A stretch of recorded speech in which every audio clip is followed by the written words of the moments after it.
So this is part 2 about the young man who was holding people hostage at an apartment building during my time as a TV reporter and journalist. Anyway, I go into my news director and I say, what happened to my story? What happened to my story? I was really upset because, again, from the perspective of a journalist, my job and the way I was brought up in a newsroom was to tell the story objectively. And I felt adding the father into the story gave it an element that nobody else would do, whether it was the newspaper or other stations. And I was proud of that. I was proud I had the ability to do that and that that father was willing to speak to me. I go into the news director and I say, what happened? And he said, the police department called. They were upset. I had to remove the soundbite. What were they upset about? That father did not even mention the police department. That father said, I hope everybody does the right thing, including that young man. I don't want to see what happened to my son happen to that young man. He didn't slam the police.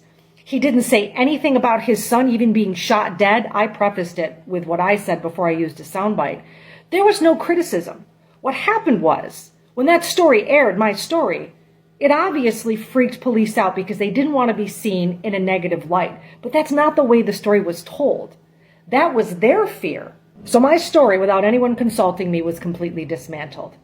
That was one of the last straws for me, but that made me realize news wasn't news anymore. And you guys, this was almost 20 years ago. 20 years ago. So the way I was brought up in news, I was mentored by news women and men who told stories in the 60s and 70s and taught me how to do it to the best of my ability. And I was also in the newsroom with other, I thought, news people who had integrity.